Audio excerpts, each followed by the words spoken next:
ये हूटर बज रहा है, मतलब जब अनाधिकृत कोई प्रवेश होता है उधर धारा की तरफ तो हूटर बजता है। और ये नहर जा रही है आगे।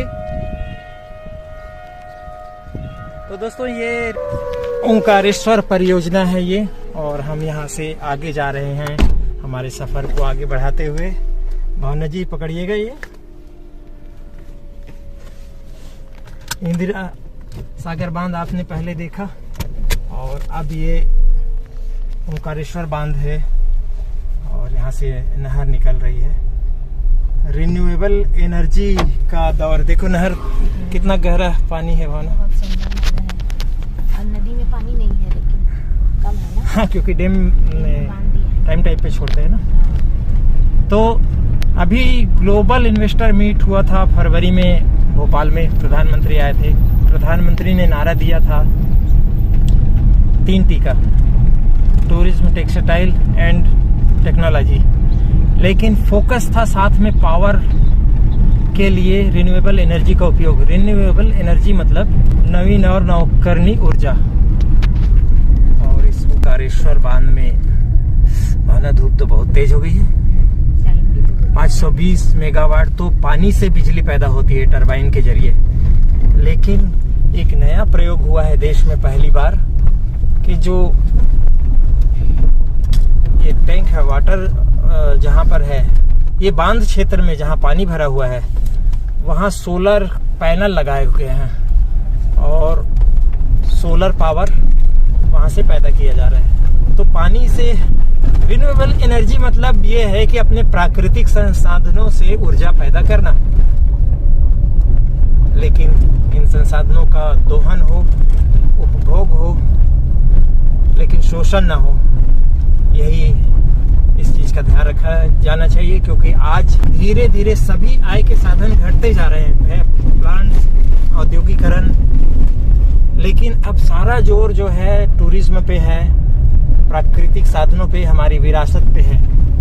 आपकी यात्रा मंगलमय हो, ये शुभकामनाएं। जहाँ हम लोग जब ओंकारेश्वर से निकल रहे हैं तो यहाँ बोर्ड पे लिखा हुआ है, तो इस चीज़ का जरूर ख्याल रखा जाए, तभी हमारी प्रकृति बची रहेगी, तभी पर्यटन हो पाएगा और उस विरासत को हम लोग देख पाएंगे। अगर उसमें मॉडिफिकेशन, ज़्यादा विस्तार होता रहा विकास के नाम पर, तो वो चीज़ हमारे मूल जो हमें अट्रैक्ट करती है, पुरातन नई चीज़ तो ठीक है, लेकिन टूरिज्म को अगर बढ़ावा देंगे तो पुरानी जगह को बिना नुकसान किए बहुत कुछ आपको विस्तार करना पड़ेगा। तो अब आगे जा रहे हैं हम ओंकारेश्वर से मोरटक्का की ओर, नर्मदा के नीचे की तरफ।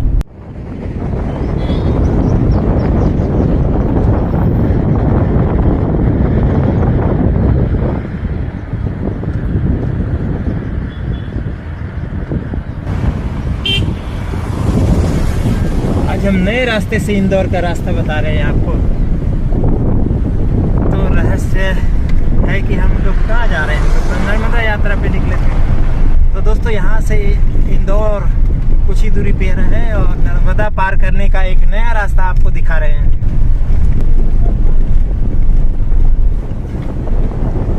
पानी के ऊपर पानी।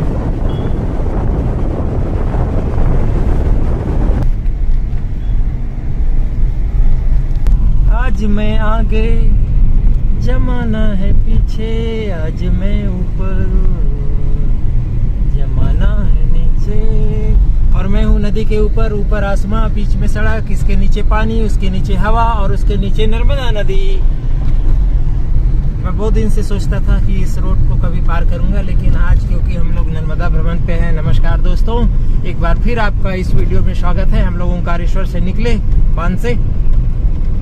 बात इस वीडियो में हम अपने प्राकृतिक संसाधनों की को बचाने की कर रहे हैं। विकास ये भी है, लेकिन देखिए विकास को किस तरीके से उपयोगिता में डाइवर्ट किया गया है और संरक्षित भी रखा गया है नदी को। ये एक ऐसा पुल है नहर के ऊपर। तो दोस्तों, जो ओंकारेश्वर बांध से दक्षिण तट से जो नहर निकली थी उसको उत्तर तट ले जाना था। तो इस तरह नर्मदा जी को पार करने के लिए नहर बनाया गया और नहर के टनल के ऊपर ये सड़क बनाई गई है। आप मेरे लेफ्ट साइड में बाएं तरफ देख रहे हैं मोरटक्का का पुराना पुल है। 2-3 पुल देख रहे हैं आप, और उसमें से एक पुराना पुल है जो होलकर वंश के समय से बना हुआ है। उसकी कहानी मैं वहीं नज़दीक जाऊंगा तब वीडियो के आखिरी में बताऊंगा।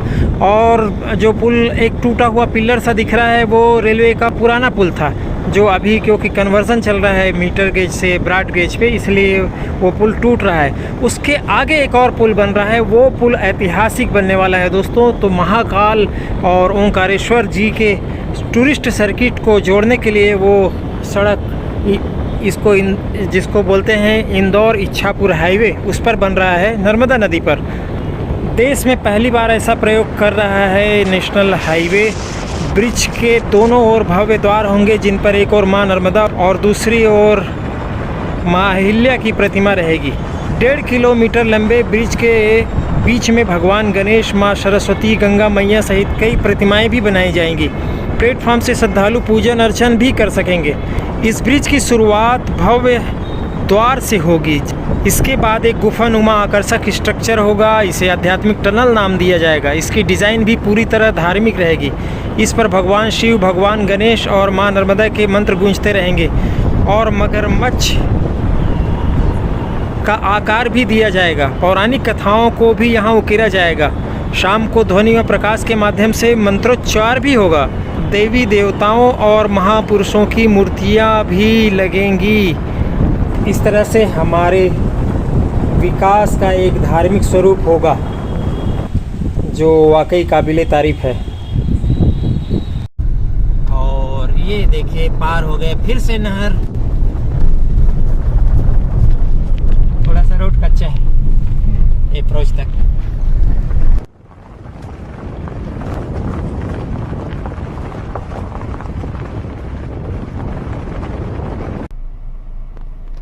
गाड़ी को तो अंदर जाने। आइए भाना पहले दर्शन कर ले। इसकी भी कहानी बताएंगे अभी। देख रहे हो ना सिद्ध भट्ट, एकदम भव्य है। आइए। और ये है श्री हरि महादेव मंदिर जी। महादेव जी का मंदिर है जिसे अहिल्या देवी, रानी अहिल्या देवी होलकर ने जीर्णोद्धार कराया था।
सूरज बिल्कुल सामने मंदिर के पीछे। आइए।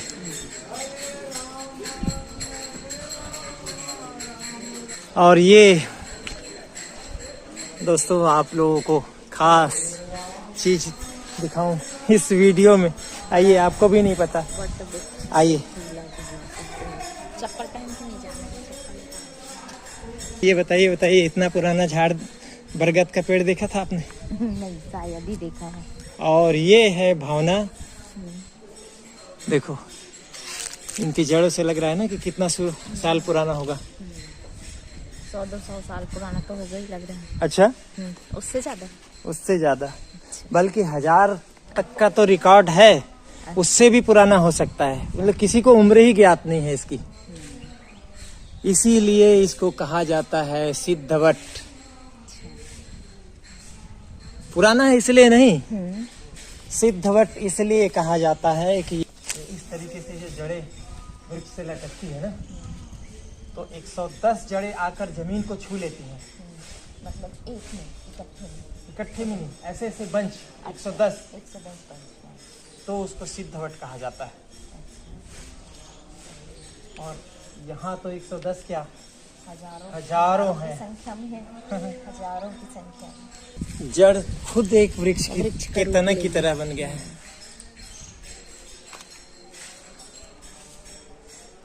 ये देखो, यही जब जमीन से टकराएगा तो फिर से वृक्ष जैसे रूप ले लेगा क्या? बाप रे। और अभी भी नए निकल ही रहे हैं, है ना? ये भी नए और छोटे छोटे निकल ही रहे हैं अभी भी। आप ये सोचो, इतने बड़े वट वृक्ष के अंदर या ऊपर कितने सारे पशु पक्षी रहते होंगे, छोटे छोटे बर्ड ही रहते होंगे, इतने सारे वैरायटी, गिलहरी, कितने सारे रहते होंगे। ऐसी ऐसी धरोहरें हैं।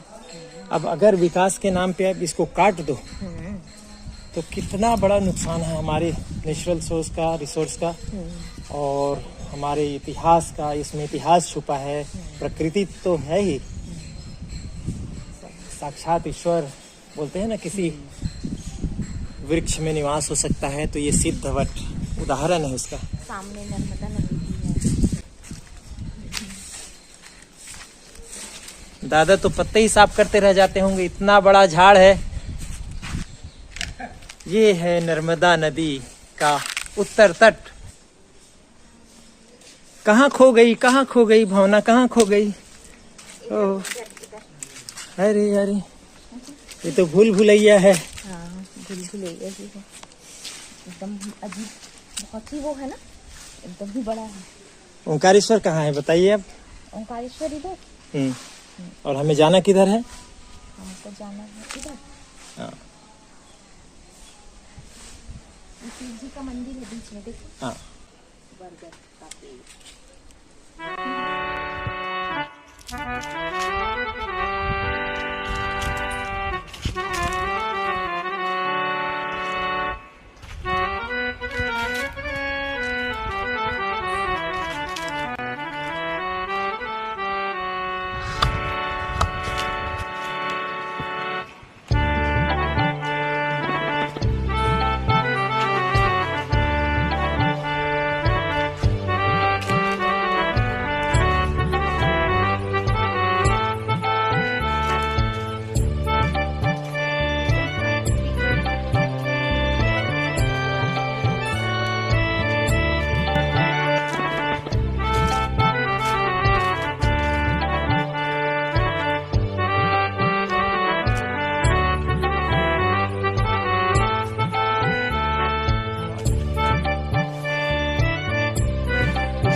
यहाँ ऐतिहासिक धरोहरों की तो कोई वही नहीं है भावना। नर्मदा का तट ऐसा है, मालवा में बोलते हैं पग पग रोटी डग डग नीर, ऐसे कुछ है शायद, एक कहावत है। मतलब यहाँ रोटी और पानी की दिक्कत नहीं आती है, ऐसा कहना है। ये पुरानी रेलवे का पुल था भावना, ये टूट गया। यहीं से फिर खंडवा रोड, वो ओंकारेश्वर रोड करके स्टेशन आता था। ये नर्मदा नदी यहाँ से ओंकारेश्वर से, उस नहर से हम लोग गुजरे थे। ऊपर बीच में नहर है और ऊपर सड़क मार्ग है। और ये रेलवे पुल पुराना तो टूट गया, एक नया आगे बन रहा है, बाईपास बन गया। ये भी कोई घाट। हाँ, वो तो हर जगह जहाँ उतर सकते हैं वहाँ लोग नहाते हैं, अपना काम करते हैं। और ये रेलवे का पुराना पुल। और यहाँ बड़वाह में नर्मदा का पुराना पुल बनाया था तुकोजीराव होलकर ने, इंदौर होलकर घराने के जो राजा थे। 1870 में पुल बनवाया था। अच्छा। और ये छोटी लाइन की रेलवे आती थी, इंदौर से खंडवा तक चलती थी ट्रेन। उसको अंग्रेज बनवाए थे, लेकिन अंग्रेजों को लोन दिया था तुकोजीराव होलकर स्टेट ने, और उसका नाम रखा था Holkar state railway, Khandwa Indore Holkar state railway. और आज ये देख लीजिए, कम से कम इसको निशानी के लिए बचा देना था, है ना? तोड़ दिया है क्या? हाँ, टूट गया है। नहीं, ये इसको लाइन खत्म हो रही करके तोड़ा है। हाँ, वही तो कह रही हूँ, रख देना। इधर भी बहुत सुंदर घाट दिख रहे हैं। और नया तो वो बन रहा है ना पीछे, हाँ, वो बन बाईपास निकाल दिया है बड़वाह से। और ये इसके आगे रेलवे के उस पार नया पुल बन रहा है, जिसके बारे में मैं पीछे बताया था कि वो कैसे बनेगा।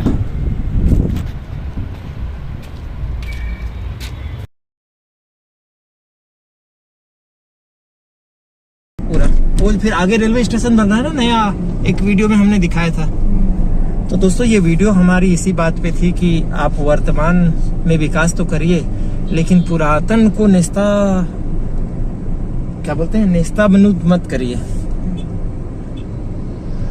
अगर जितना संरक्षित हो सके करिए, आपका भी काम है, मजबूरी है, लेकिन उसका अस्तित्व खत्म ना हो पुरानी चीजों को। जब पर्यटन बढ़ाना है तो लोग नया देखने तो आएंगे, लेकिन पुराने से भी लोगों को प्रेम है, क्योंकि इतिहास हम पुराना, जितना पुराना बोलते हैं ना। ये क्या मिर्ची की पूरी दुकान बाजार लगी हुई है। यहाँ मिर्ची की खेती होती है। अब तो ये मिर्ची वाला एरिया आ गया खरगोन। अच्छा, हाँ, तभी तो मिर्ची लाल लाल मिर्ची। पैकेट भी। तो ये वीडियो हम यही खत्म करते हैं। आप कॉरिडोर बनाइए मंदिरों की व्यवस्थाएं अच्छी होनी चाहिए, है ना? और सिक्योरिटी अच्छा हो, व्यवस्थाएं अच्छा हो, सबसे चेंजिंग रूम होना चाहिए घाट में। और लगाते तो हैं मेले में, ऐसा नहीं है नहीं रहता है, वो भी होना चाहिए, वॉशरूम। लेकिन जब एक टूरिस्ट पूरे साल भर सोच के आता है ना, इस दिन जाएंगे, उस दिन वहाँ काम चल रहा होता है, अव्यवस्था होती है, उसी दिन टॉयलेट जाम होता है, तो ऐसे में टूरिज्म कैसे बढ़ेगा? तो हर जगह के लिए कह रहे हैं। हाँ। कहीं पर, हाँ, कहीं पर की बात है। तो अब हम जाते हैं आगे खरगोन की ओर। हमने फिर से नर्मदा जी को का दक्षिण तट पकड़ लिया है। तो वीडियो आपको पता है दोस्तों, हम लोग जो भोपाल से निकले थे, बेतवा के उद्गम में हमने पहला वीडियो बनाया था। उसके बाद फिर हम लगातार आगे बढ़ रहे हैं, और आज 4 मार्च है, शाम होने वाली है। अगर अंधेरा नहीं हुआ तो बीच में कहीं रुकेंगे थोड़ी देर के लिए, और एक और वीडियो आपको दिखाएंगे। हमारे दूसरे वीडियो भी इसी बीच आते रहेंगे। आप चैनल को लाइक सब्सक्राइब कीजिए, वीडियो पे कमेंट कीजिए, और हम दोनों को अपना प्यार दीजिए। इस वीडियो में इतना ही। नर्मदे हर। और ओंकारेश्वर जी से अब विदा ले रहे हैं, तो ओंकारेश्वर भगवान की जय, ममलेश्वर भगवान की जय। ये यहाँ से फिर से जाता है ना रास्ता, अब हम लोग सीधे जाएंगे, यहाँ नहीं जाएंगे, ओंकारेश्वर की तरफ।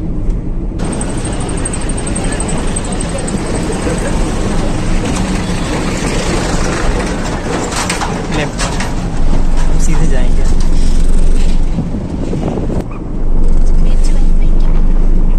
क्योंकि लोग वहाँ ढाबे के कारण रुकते हैं।